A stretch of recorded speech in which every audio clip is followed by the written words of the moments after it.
Surprisingly, over 90% of viewers haven't subscribed yet. If you're enjoying the content, hit that subscribe button. It motivates us to keep creating and helps us never miss an upload. I used to tell friends that trust is like the air in a room. You don't notice it until you can't breathe. For most of our marriage, the air felt clean. Rachel and I had a rhythm that looked ordinary from the outside but felt golden from within. Breakfast burritos on Saturdays, thrift store treasure hunts, late-night debates over which coastal town made the best clam chowder.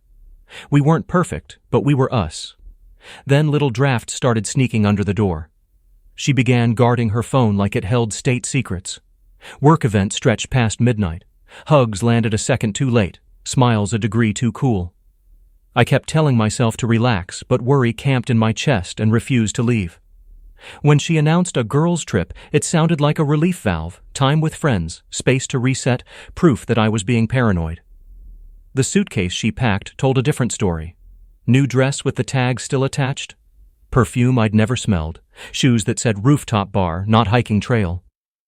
She avoided my eyes while she rolled everything tight, and when I offered to drive her to the airport, she said she'd already arranged a ride.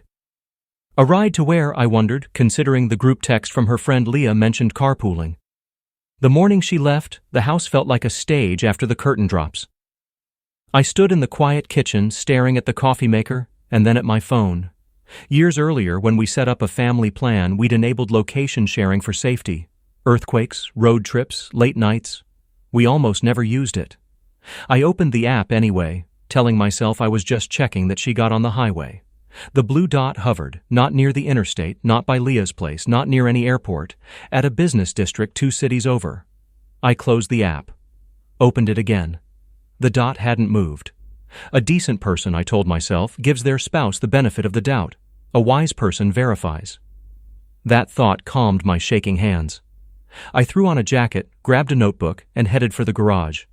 The drive took 90 minutes, long enough for my anger to cool and my thoughts to sharpen. No shouting, no scenes. If something was happening, I needed truth I could hold in my hands, not an argument she could twist or dismiss. The address led me to a mid-range hotel off the highway, the kind that hosts sales conferences and youth soccer teams. I parked across the street near a coffee shop with dusty fall decorations still taped to the window. From there, I could see the hotel entrance and most of the lot. The late afternoon sun lit the rows of cars like coins. I felt foolish for a moment. What if she really was meeting friends, and I was the insecure husband spying from behind a plant? Then the elevator doors slid open. Rachel stepped out with a man I'd never seen. Tall, business casual shirt, confident posture like a person who enjoys hearing his own advice. They moved close without hesitation, sharing a look I recognized. The look we used to trade at concerts when a favorite chorus hit. It wasn't a quick peck. It was the kind of kiss you give someone you've promised your time to. My stomach turned cold, but my expression didn't change. I lifted my phone and took a photo, then another, and another, each frame steady, my breath even. If this story ended in a courtroom or at a negotiating table, I wanted memory backed by pixels. They headed across the lot, hand in hand. He opened the passenger door of a gray sedan, and Rachel slid inside like she'd done it 100 times. The car idled for a minute, then pulled out past my hiding place. I let them go. Following would risk a confrontation I didn't want. I had enough for the first step, confirmation. The second step came hours later when the blue dot returned to the hotel. I booked a room online under a different name, paid at the kiosk, walked the hall like any other traveler, and noted the turn they took from the elevators. Their door was 2 corners down from mine. I didn't try anything. Beyond that, I didn't need to. I went back to my car, wrote down dates, times, and the license plate number of the gray sedan while the facts were crisp. My pen didn't shake. On the drive home, I let the radio play low to keep the cabin from feeling like a tomb. I expected fury to crash through me, but it didn't. What came instead felt almost clinical, a plan forming, calm and cold. Rage would make me sloppy. Precision would protect me. By morning, I had a list. First, secure money. We had a joint checking account and a shared line of credit used for vacations and home projects. I wasn't about to drain anything. I'm not vindictive. I simply opened an individual account and redirected my paycheck. I set up alerts for large withdrawals on joint funds so nothing could disappear overnight. Then I photographed financial documents, insurance policies, and the deed we'd spent 5 years paying down. I wasn't leaving my future to chance. Second, information. I combed through our group texts, social posts, and photos Rachel had shared over the last 2 months. Patterns emerged. Convenient girls' nights that coincided with that same business district. Captions about self-care posted at times when she'd been nowhere near our town. A face I didn't know appeared in the background of a brunch shot, half-cropped and leaning toward her. I saved everything to a folder titled with the most boring name I could think of, Receipts. Third, their connection. Through a little professional networking, public records, and the world's most helpful search engine, I matched the license plate to a corporate lease shared by 2 regional sales reps. Cross-referencing with Rachel's firm's client list gave me a short list of names. A conference photo on a promotional blog narrowed it to 1. The man from the parking lot smiled beside a banner for a software vendor my wife's team had partnered with twice this year. His name was Marcus. He wore the same watch I'd seen glint in the sunlight when he held the door for her. I didn't call him. I didn't call her. Instead, I reached out to a family law attorney recommended by a colleague who described him as ice water in human form. We met in a quiet office where the carpet muted every footstep. I slid the folder across the desk. He examined the photos without a trace of surprise, circled dates with a thin pen, and asked measured questions. What did I want? Not vengeance, he clarified. Outcomes. I told him I wanted fairness. I wanted to make choices before anyone else made them for me. I wanted my life back without drama that would stain it for years. He outlined a path. Document the behavior, avoid confrontation until the right moment, protect assets, and never, ever threaten. Let the facts speak. He taught me phrases that sounded plain but carried weight. Marital misconduct, good faith negotiation, temporary orders. He explained how timing matters and how public blow-ups help the other side paint you as unstable. The calm party, he said, usually wins the room. I left his office with a strategy as tidy as a spreadsheet. That evening, Rachel texted a photo from a rooftop bar. String lights, wine glasses, the skyline turned to glitter. Miss you, she wrote, followed by a heart. My thumb hovered over the keyboard. I typed miss you too because the truth wasn't ready yet. Not for her. Not until the stage was set and the audience, the people who mattered, the ones who would be affected, could see the play start to finish. The next morning I called Leah, the friend Rachel was supposedly with. I kept the conversation light. How's the trip? I asked. A pause. Oh, great, she said. The kind of great that sounds like someone flipping pages for a script. When I mentioned the name of the town Rachel had told me, Leah hesitated again, then changed the subject. That told me all I needed to know about how far the story had spread among her circle. I spent the weekend cleaning the garage like a man preparing for a move he hadn't announced yet. I sorted boxes, labeled tools, set aside mementos worth keeping. Every item I touched carried a memory. Some hurt, some warmed me. I let both feelings pass without clinging to either. Sunday night, I made dinner, set a plate for her, and ate before the food got cold. She sent a message. Running late. Don't wait up. I took another quiet photo of the clock. She came home Monday afternoon with a tan that looked like it belonged to someone else. Souvenirs appeared on the counter, candles, a scarf, a bag of local coffee, with tags still on. She hugged me like an acquaintance you meet in a lobby. I didn't pull away. I didn't hold on either. She described shopping and spas in smooth phrases, the kind of travel story you give coworkers. I nodded, asked gentle questions, and noticed how she never mentioned a single detail she couldn't have copied from a postcard. That night, after she fell asleep, I confirmed the last piece of the puzzle, Marcus's relationship status. His social profile showed an engagement photo taken 4 months earlier, fiancée named Hannah, wedding website announcing a spring date, registry full of polite household items. I stared at the screen for a long minute, then closed it. My plan had one more branch. Make sure the person on the other side of this triangle wasn't walking blindfolded toward vows she hadn't agreed to. I wasn't going to slash tires, hack accounts, or stage a public ambush. That kind of chaos spins out and hits bystanders. I would be surgical. Rachel had chosen deception. I would choose daylight. I arranged a meeting with our financial advisor to review long-term goals.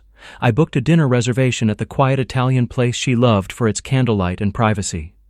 And I printed a second neat folder identical to the first, minus anything cruel, minus anything that could hurt someone who didn't deserve it. When I set the folders side by side on my desk, I felt the strange, steady calm again. I didn't know exactly how the next week would play out, but I knew how it would start. The truth would arrive with a polite greeting and a glass of water.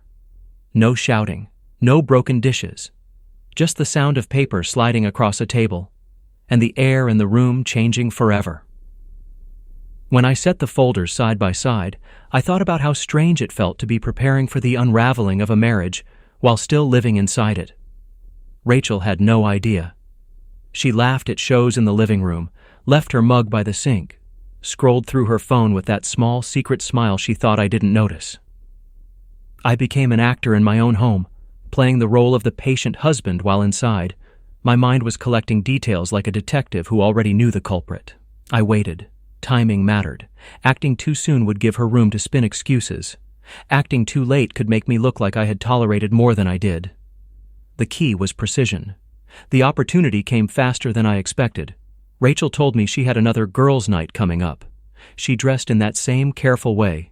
Extra perfume, fresh manicure, a level of effort she hadn't shown for me in months. I watched her get ready, calm as stone, then kissed her cheek before she left. 10 minutes later, I was in my car again, following the same route I'd traced before. She didn't go to Leah's. She didn't even bother to pretend. Her car headed straight back to the same hotel. She parked in almost the same spot, as if routine had replaced fear. And there he was, Marcus, the man from the first encounter. They greeted each other with the kind of embrace that said this wasn't new. I stayed far enough not to be seen, but close enough to document. My phone camera caught it all. I didn't interrupt. I didn't want shouting matches in parking lots or viral videos of chaos. That's what reckless anger produces. My plan wasn't reckless. It was cold, deliberate, and designed to leave no way out. Instead of confronting her, I turned my attention to Marcus. If he thought he was slipping through life unseen, he was wrong. I already knew about his engagement from the profile I found. I knew her name, Hannah, and I knew she deserved the truth. She was weeks away from tying herself to a man who treated commitment like a casual accessory. The next morning, while Rachel pretended to nurse a hangover from her late night with the girls, I drafted an email. Polite, respectful, clear. I attached the photos. Rachel and Marcus together, undeniable. No insults, no threats, just facts. I believe you deserve to know, I wrote, before you make a lifelong decision. My finger hovered over the send button for a long moment, then I clicked. Hours later, the reply came. Hannah's words were short but sharp. Thank you for telling me. I had doubts. Now I know. That was step 1. Step 2 was closer to home. The folders I'd prepared weren't just for my lawyer. They were for Rachel too. I waited until dinner that evening. I cooked her favorite pasta, poured her wine, and kept my smile steady. She laughed, thinking perhaps the distance between us had begun to thaw. When she relaxed into the meal, I set the folder on the table, sliding it across like a bill at the end of the night. "What's this?" she asked, brow furrowing. "Evidence," I said simply. She opened it. Photos, notes, timestamps. Each page stripped the color from her face. "You followed me?" she whispered, more shocked than apologetic. "No," I replied, my tone cool. "I followed the truth. You just happened to be holding it." Her hands trembled. "Please, it's not what it looks like." "Don't," I cut in. My voice wasn't raised, but it stopped her cold. "Every excuse you're about to make has already been rehearsed. I'm not interested. I don't need explanations. I have facts." Tears welled in her eyes, but I stayed steady. For months, I had been the one in pain, the one begging silently for her attention. Tonight, the weight shifted. She squirmed under the silence, under the realization that the person she thought she was deceiving had been 3 steps ahead. She whispered, "What are you going to do?" I leaned back, folded my arms, and gave her the truth. "I already did it.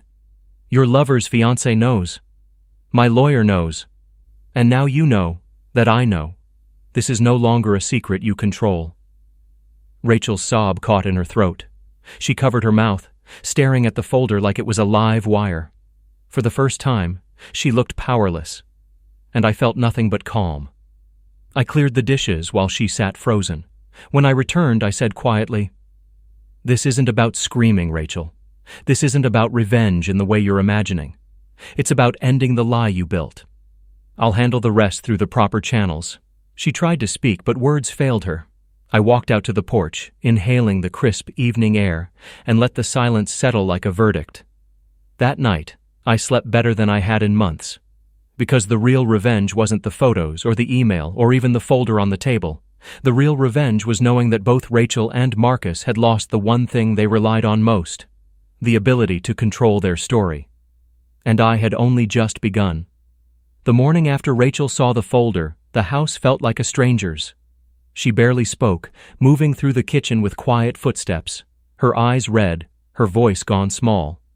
For years she had held the power of silence, shutting me out, making me question myself. Now the silence was mine. She flinched at it. I wasn't cruel. I didn't yell, didn't curse, didn't drag her mistakes through the mud. Instead, I stayed calm, steady, and precise. My lawyer had told me something I couldn't shake. The calm party always wins the room. I decided that rule would guide everything from here on out. By the third day, the fallout began. Marcus's fiancée, Hannah, had apparently confronted him with the same photos I'd sent. I didn't hear the conversation, but I saw the ripple effect. Marcus blocked me on social media, but not before a mutual connection mentioned he was going through something. His engagement announcement disappeared. Their wedding registry vanished. Just like that, one half of their secret world had collapsed. Rachel, meanwhile, tried bargaining. She apologized, promised counseling, swore the affair hadn't meant as much as I thought. She clutched at words like they were lifelines, but none of them reached me. I'd already moved beyond anger. I had shifted into clarity. One evening, she tried one last card. "We can fix this," she whispered. "We've built a life together. Don't throw it away." I set down the pen I'd been using to sign paperwork and met her eyes. "Rachel, I'm not throwing anything away. You already did. I'm just cleaning up what's left." She broke down crying then, real sobs that rattled her shoulders. And yet, for the first time, her tears didn't pull me in. I didn't feel the urge to comfort her. I felt free. The process moved quickly after that. With the evidence documented, the lawyer filed everything in neat, emotionless terms. Marital misconduct, irreconcilable differences. Each phrase stripped the drama away and replaced it with clean lines of fact. Rachel tried to stall, but the more she hesitated, the more obvious it became that she had no ground left to stand on. The final blow came quietly at a meeting with our financial advisor. Rachel walked in expecting sympathy, maybe even persuasion. Instead, she found numbers laid out in front of her. Assets secured, accounts divided, liabilities accounted for. She realized in real time that she wasn't the architect of this ending. I was. She had played the game in shadows. I had won in daylight. What surprised me most wasn't her shame. It was her confusion. She couldn't understand how I hadn't exploded, how I hadn't made it messy. But that was the point. The colder I stayed, the more she unraveled. She wanted a fight. She got a verdict. The day the divorce was finalized, I stood outside the courthouse with the papers in my hand. The air smelled sharp, the sky a clear blue that felt like it belonged to me again. Rachel didn't come near me. She walked in the opposite direction, shoulders hunched, a figure fading into her own consequences. As for Marcus, I heard through the grapevine that his engagement never recovered. Hannah moved out of their shared apartment, blocked his number, and started over without him. I didn't need the details. It wasn't my business anymore. I had lit the fuse by giving her the truth, and she had chosen her own escape. In the weeks that followed, I rebuilt, slowly but deliberately. I cleared out the garage like I'd planned, sold the house, moved into a place that was mine alone. Friends asked if I was bitter. I told them no. Bitterness clings to the past. What I felt was lighter. Colder maybe, but also sharper, like a man who'd stepped out of fog and could finally see the road ahead. Looking back, the revenge wasn't the photos, the folder, or the ruined engagement. The revenge was restraint. It was refusing to lose my dignity while they lost theirs. It was proving that control doesn't come from manipulation or secrecy, but from calm truth revealed at the right moment. Rachel thought she could script our story and hand me my role. Instead, I wrote my own ending. And the best part? I didn't have to raise my voice, throw a punch, or cause a scene. I simply chose the coldest, most effective path. Daylight. That was the revenge she never saw coming. And that was it. The truth came out. The lies collapsed. And I walked away with my dignity intact. Rachel lost the control she thought she had. Marcus lost the future he was planning. And I gained something priceless. Peace. But here's the thing about stories like this. People always have different opinions. Some believe I should have confronted them right there in the parking lot, made a scene, shouted the betrayal for everyone to hear. Others say staying calm and letting the evidence speak was the ultimate move, because it destroyed them without me ever raising my voice. So, let me ask you, what would you have done in my shoes? Would you have exploded in anger, or stayed ice cold and calculated the way I did? I'd love to hear your thoughts in the comments, and if you enjoyed this story, don't forget to hit that like button, subscribe for more stories like this, and turn on notifications so you don't miss the next one. Your support means the world, and I can't wait to share more with you.